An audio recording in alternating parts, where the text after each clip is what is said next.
Hi everyone, it's Kelly, and today I'm going to be sharing my ultimate Seattle travel guide for you all. I've lived in the city for the past 2 years, and every day that I walk around here, I'm so thankful to be living here. And if you're thinking about visiting Seattle, I've written down some of my favorite places for you to visit and also some tips on getting around, when to visit, and everything like that. For those of you who aren't familiar, Seattle, Washington is located in the upper left corner of the US, and it is part of the greater Pacific Northwest area, aka the PNW, aka the land of water, mountains, and trees, aka it's so pretty here. Today I'll be talking about what to do in Seattle, some of my favorite places to eat, drink, and shop, when to visit, and also some tips on getting here and getting around. So let's start with what to do in Seattle. And of course, number one on the list is the Space Needle, which is one of the most iconic landmarks here in Seattle. So the Space Needle is located in the Seattle Center. You can just see it and take a picture in front of it, but I also highly recommend going up the Space Needle because you get to see a 360-degree view of the city from up there. And also there's a section that has a glass rotating floor, which is really cool. Number two is Pike Place Market, which is of course another iconic Seattle spot.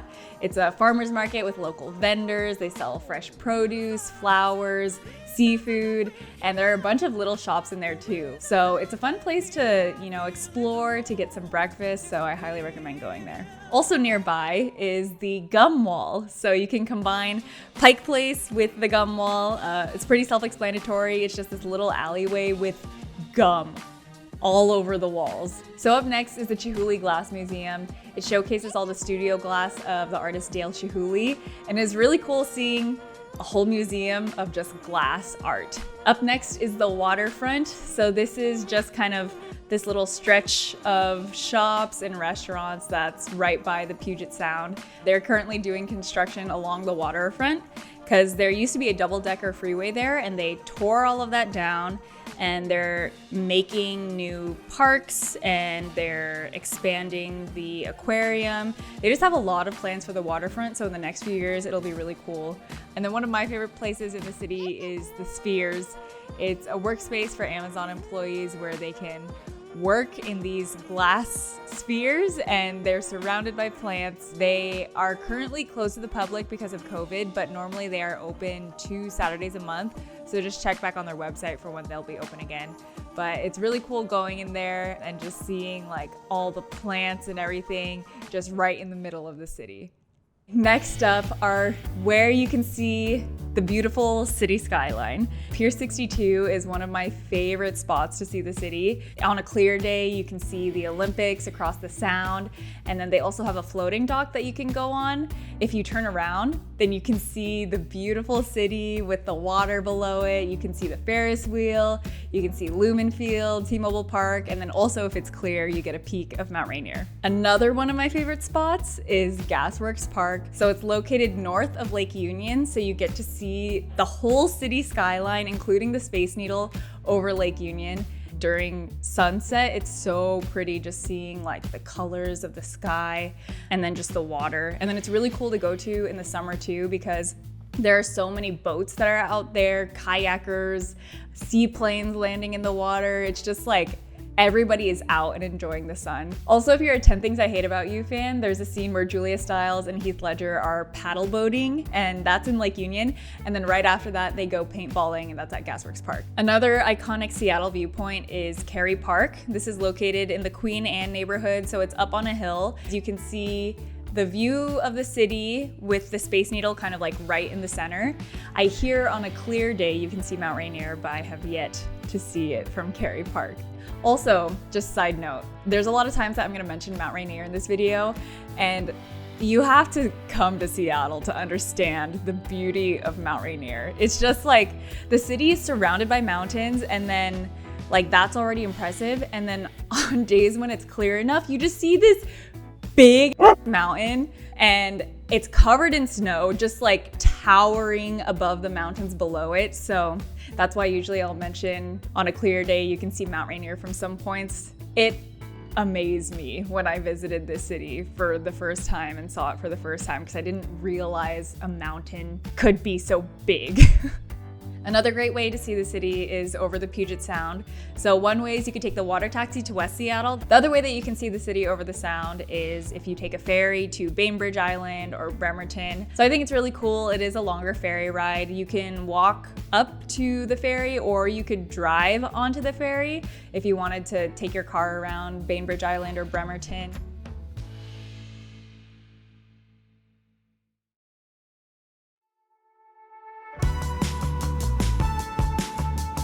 Now on to some of my favorite places to eat, drink, and shop. So first, I'll talk about food. So we have Pike Place Chowder, which is an iconic Seattle spot to go. You gotta try the clam chowder over there. It's perfect for a lot of the cold days that we have here in Seattle, but I mean, even on a nice summer day, the clam chowder is really good. Another place that's pretty good is Ivar's. It's kind of like a little fast food, seafood joint. You get some fish and chips or like shrimp and chips. They also have chowder there too. They have a lot of locations around here, and one of them is located on the waterfront, so it's kind of nice to combine with your little waterfront walk. They also have one by Gasworks Park, so you can combine it with that too. Another spot, which I have learned to appreciate because I am such an In-N-Out fan, is Dick's Burgers. It is also another iconic Seattle spot. You have a good cheap burger, they're open late, so a lot of people like getting that just kind of like as a late night meal, you know, after some drinks and stuff. Now, one of my favorite spots, which was also my birthday meal this last year, was Sisters and Brothers. They sell fried chicken. They have really good fried chicken sandwiches. They also sell pretty spicy fried chicken. I feel like my tolerance for spice is pretty good, and their insane spiciness level is delicious, and now I really want fried chicken.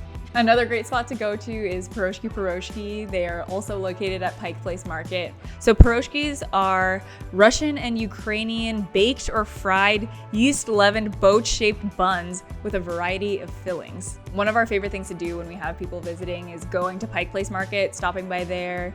You know, it's nice because it's just a little handheld bun, so you can walk around with it, eat it at the park, you can see a view of the waterfront.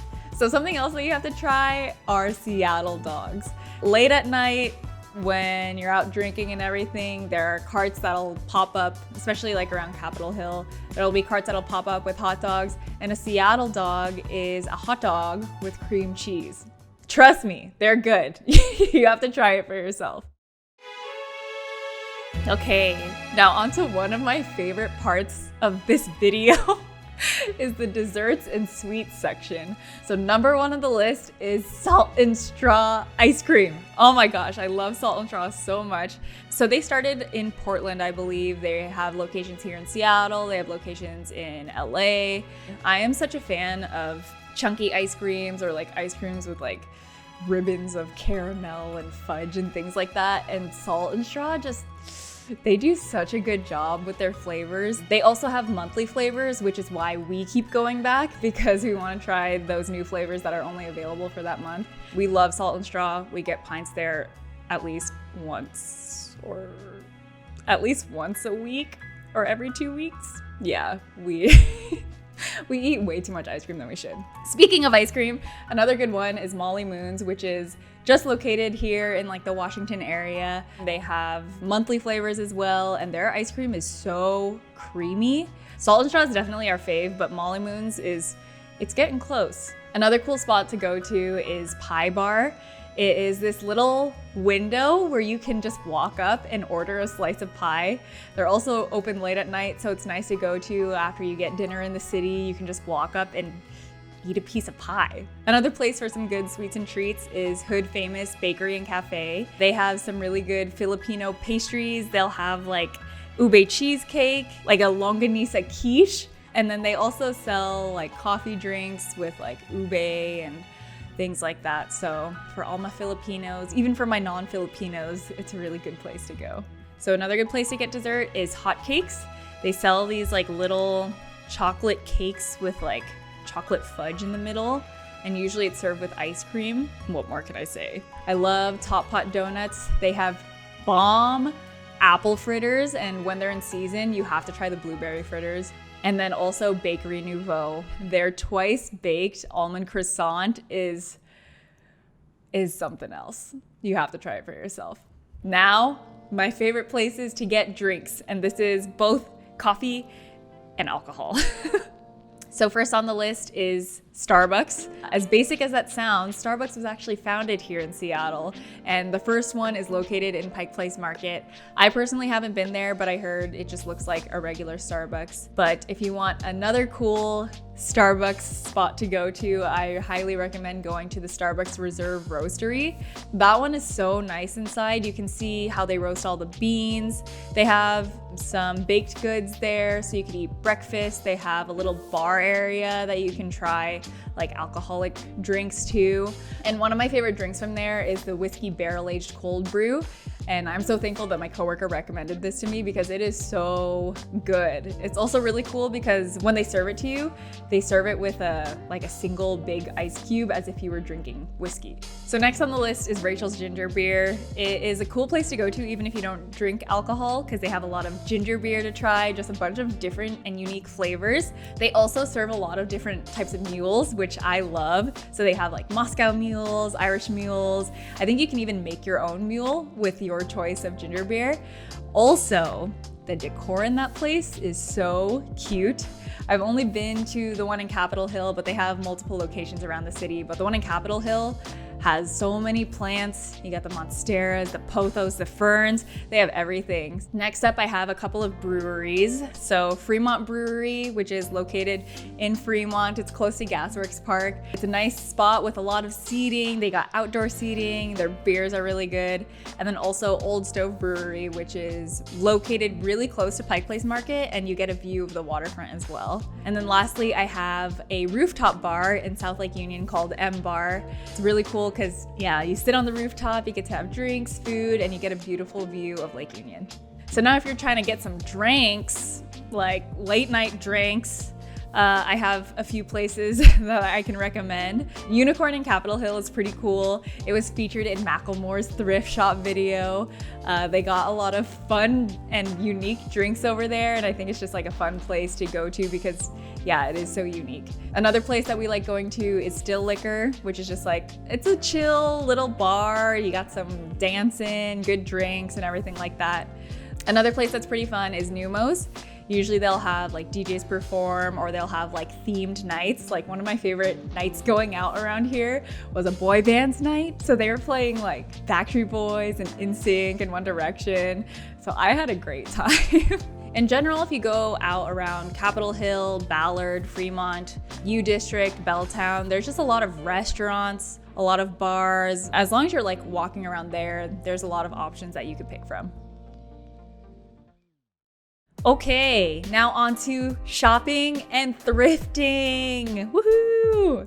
One of my favorite places to go to is Fremont Vintage Mall, located in Fremont. This was also featured in Macklemore's thrift shop video. So they have a bunch of different vendors, but just all kind of in this big space. And they have everything ranging from really good clothes to hats to furniture to records and art pieces, and there's just a lot that you can find there, so highly recommend going there.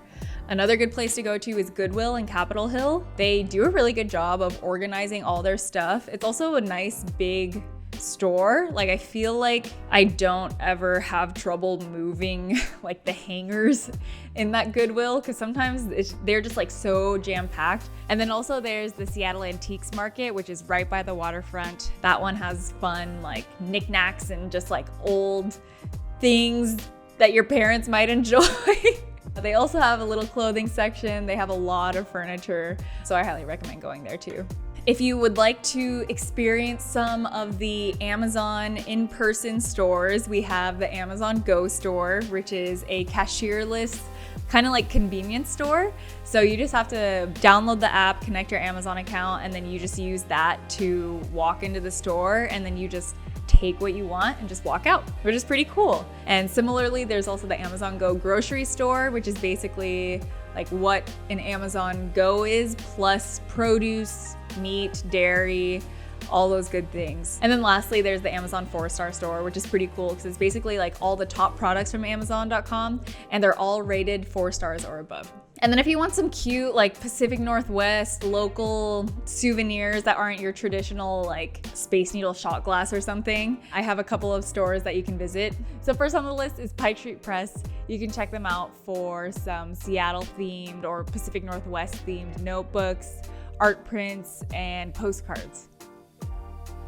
Standard Goods is another good place to go. They got cute stickers, fun air fresheners, and they have clothes, they have jewelry, and their candles there are so cute. They're made in the Pacific Northwest and they're all named after national parks, and they're 100% soy candles. If you're looking for some books, the Elliott Bay Bookstore in Capitol Hill is pretty cool. And of course I can't forget about REI. It was founded here in Seattle. The store here is huge. It's 2 stories. There's an indoor rock wall and there's an outdoor biking path. It's pretty fun just going there even if you don't mean to buy anything, but likely you'll probably end up walking out with something. So next I have a list of venues. Sometimes when traveling, it's fun to see like the local sports team, to see a concert or a show. So first on the list, I have Lumen Field, which is formerly known as CenturyLink Field, home of the Seattle Seahawks and the Sounders. You can watch a soccer game or a football game there. You could watch a concert there. Also, something that you might notice when you visit Seattle is you might see a lot of flags with the number 12 hanging off of them. And that is for the 12th man or the 12th player. So basically, because the Seahawks fans are so loud, we just act as another player on the field, which I think is pretty cool. Next, there's T-Mobile Park. This is home of the Seattle Mariners. It's also one of the few baseball fields with a retractable roof, which is very helpful when playing baseball games in Seattle, where it rains a lot. So another new venue that's opening up is the Climate Pledge Arena, located in the Seattle Center. It'll be home of the Seattle Kraken and the Seattle Storm, and it's opening this June, which is so exciting. And then lastly, the Washington Convention Center. They're also expanding the convention center so they can host larger conventions, and that will be opening mid-2022. So I have a quick little list of unique activities / seasonal activities that you can do around here in Seattle. And the first one is the hot tub boat. It was made popular by TikTok and it definitely lives up to the hype. We went during the nighttime in March, so when it's cold, but it was still a really nice experience. Just being out on Lake Union, there weren't really any other boats around, and just being able to see the skyline at night in a hot tub on the lake is a very unique experience. You can also rent a Duffy boat, kayaks, or paddle boards to take around Lake Union. That's something that's fun to do in the summer or just on a fun sunny day. Something else that's fun to do in the spring is to visit University of Washington, and if you go to the quad, you see all of the cherry blossoms over there. The cherry blossoms that they have there, you can tell that they're very mature trees. Their trunks are windy. There's a lot of people that go there too, so you might have to get creative to get a shot without people in it. And if it's a clear day, there's a part on campus where you basically like walk down a hill towards a fountain and you get this perfect view of Mount Rainier. Literally, like, you're going straight down the steps and then it's lined with trees and then the mountain is just like right there. Like, they did such a good job of designing that because it's literally just like a painting. Springtime is beautiful in the city because it's starting to warm up. The flowers are blooming, the trees are getting their leaves back. You know, there are rainy days, but the flowers and just the color that they bring to the city make it like you forget that it's gray outside. And the days are starting to get longer because of daylight savings time.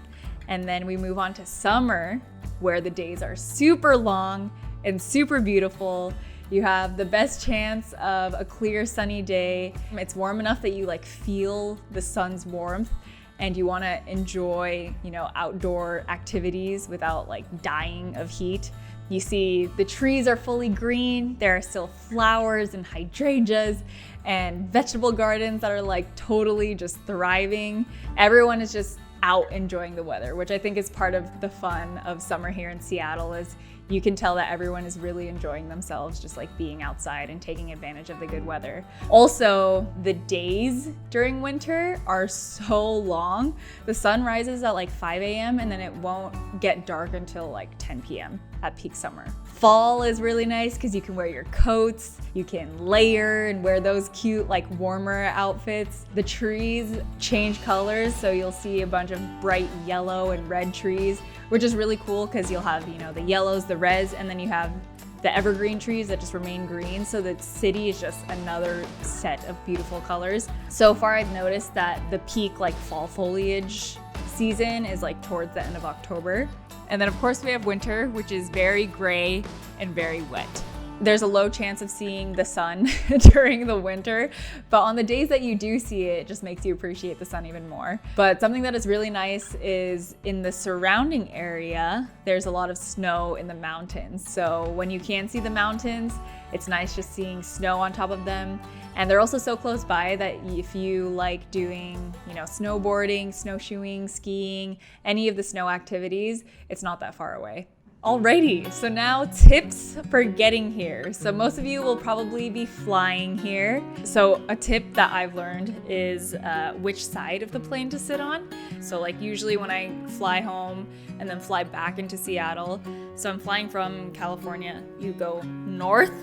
And if you sit on the starboard side and it's a clear day, you can see Mount Rainier, which is like, it is something to see from the plane. Depending on the wind, the flight pattern might change. So if the winds are like going north, then I think you would just land like going into SeaTac. So that still applies, the Mount Rainier portion. But if the winds are going south, then you go past SeaTac and then you'll go around the city and like turn like towards the Space Needle. So if you're on the starboard side, it's really cool because you can like see the city and like the ferries and everything like that. And then if you're on the port side, you get to see the view of the city as well and Lake Washington and the mountains behind it. I love flying over Seattle because you just get to see the natural beauty of the area with all the hills, the water, and the trees. It's just, it makes me appreciate this place even more. And then if you are driving here, no matter which direction you drive into the city, it's beautiful. So if you're coming from the south going north into the city, it's really nice because you get a view of downtown with the water and the stadiums and the Ferris wheel. If you're driving from the north side, so going south into the city, if you're on the 5 freeway, you get to see the city over Lake Union. You see the Space Needle. So if you're coming from the east, then you're driving along the 520 or the 90. And it's really cool because both of those bridges are floating bridges. So they're not like suspended super high above the water. So they don't ruin the view. And on a clear day, you can see Mount Rainier. Then if you're coming from the west side, so going east into the city, then you might be on a water taxi or on the ferry. And I already explained how lovely that view is. Okay, now how to get around. So if you are coming from the airport, I highly recommend taking the light rail. You can just walk through the parking structure towards the Link light rail station. They're super cheap, they come by every few minutes. And then they have stops in downtown Capitol Hill, UW. You can also take an Uber or a Lyft. Like most airports, there is like a designated rideshare spot. So you just go towards the parking structure and then just follow the signs. You can also rent a car, which will be nice because you can explore the surrounding area as well outside the city. From the airport, you'll just have to take a shuttle to the separate car rental area. So just make sure you account for that when timing your plans after you land. You can also rent a gig car, which is basically a car that you can reserve on the app. You unlock it through your phone, and then it's really nice too because you can park it anywhere in the like zones where you're allowed to park it in. So in the city, mostly like any street parking area, you're allowed to just like leave the car. So from the airport, you can take a shuttle to the parking structure where all the gig cars are located and then just rent one from there.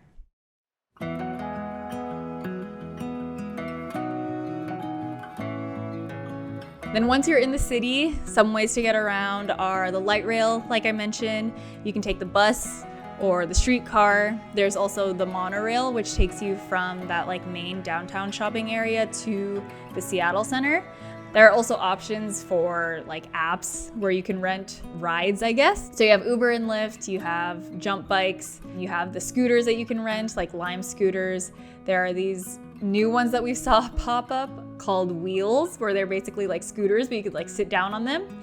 And then, like I mentioned before, the gig cars.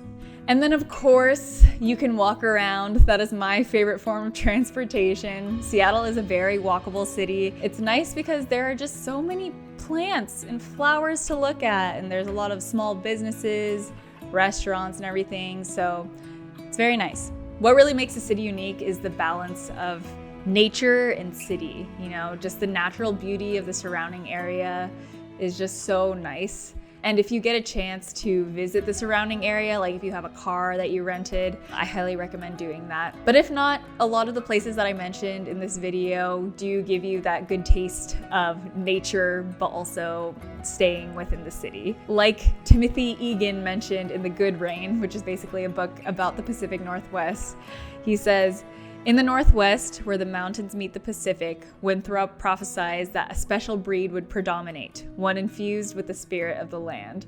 So if you are looking for a good city/nature kind of trip, Seattle is definitely the place for you to visit. If you have any other suggestions for other places to visit in Seattle, please let me know in the comments below. I would love to learn some more good spots to visit. Your comments will also help other people find some new places to visit too that I didn't necessarily mention in this video. So I hope that this video helps you plan your trip around Seattle and make it one that you won't ever forget. And to my family and friends, I hope this convinced you to move to Seattle. Again, if you have any questions, let me know in the comments below. If you are interested in some camping and hiking spots, I have a whole video about that. If you want to know more about our life here in Seattle, I have a whole playlist of our Seattle life videos, so you can check that out. I'll leave that all in the description below. I hope you all have a great day. Thank you so much for sticking with me to the end, and I will see you all in my next video. Bye.